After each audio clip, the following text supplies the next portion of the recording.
दुर्योधन की मूर्खतापूर्ण के कारण उसकी सेना के योद्धाओं की स्थिति बड़ी विचित्र सी हो रही थी। उन पर भी उदासी का प्रभाव प्रकट होने लगा, जिसे भीष्म वही निकट खड़े देख रहे थे।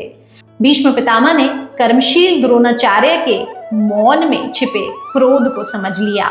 उन्होंने ये जाना कि इन सबको इस मनोस्थिति से बाहर निकालने की आवश्यकता है, नहीं तो सभी योद्धागण अत्यधिक तनाव में थे।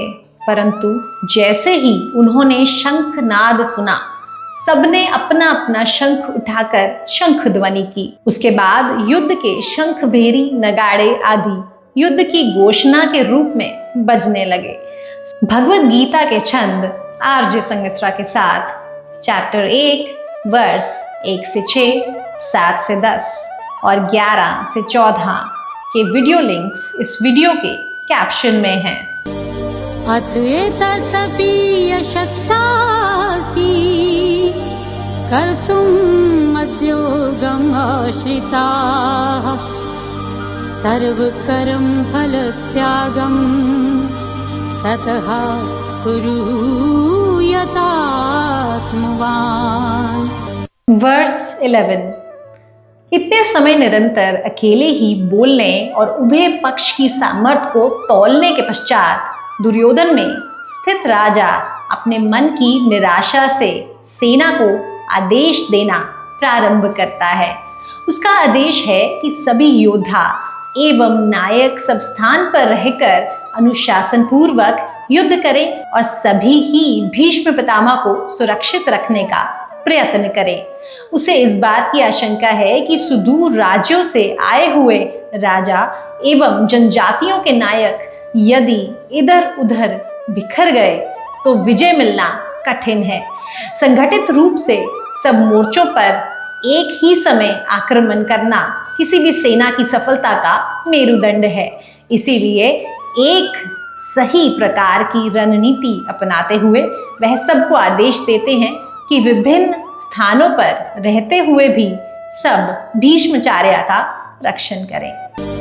अथ एतदपि यशक्तासि कर्तुं मद्योगम् आश्रिताः सर्वकर्म फलत्यागं ततः कुरु यथात्मवान्। वर्स 12। दुर्योधन की मूर्खतापूर्ण के कारण उसकी सेना के योद्धाओं की स्थिति बड़ी विचित्र सी हो रही थी। उन पर भी उदासी का प्रभाव प्रकट होने लगा, जिसे भीष्म वही निकट खड़े देख रहे थे। भीष्म पितामह ने कर्मशील द्रोणाचार्य के मौन में छिपे क्रोध को समझ लिया। उन्होंने ये जाना कि इन सबको इस मनोस्थिति से बाहर निकालने की आवश्यकता है, नहीं तो इसी प्रकार छोड़ देने पर युद्ध के समय योद्धागण प्रभावहीन हो जाएंगे।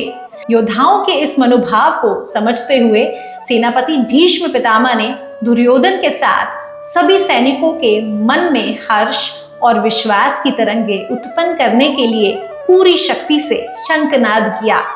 भीष्माचार्य का यह शंखनाद दुर्योधन के प्रति करुणा से प्रेरित था, तथापि उसका अर्थ युद्धारंभ की घोषणा करने वाला सिद्ध हुआ। जैसे कि आधुनिक युद्धों में पहली गोली चलाकर युद्ध प्रारंभ होता है, शंख के इस सिहनाद के साथ महाभारत के युद्ध का प्रारंभ हुआ और इतिहास की दृष्टि से कौरव ही आक्रमणकारी सिद्ध होते हैं। अथ एतदपि यशक्तासि कर्तुं मद्योगम् आश्रिताः सर्वकर्म फलत्यागं ततः कुरु यथात्मवान्। वर्स 13। सभी योद्धागण अत्यधिक तनाव में थे, परंतु जैसे ही उन्होंने शंखनाद सुना, सबने अपना अपना शंख उठाकर शंख ध्वनि की। उसके बाद युद्ध के शंख, भेरी, नगाड़े आदि युद्ध की घोषणा के रूप में बजने लगे।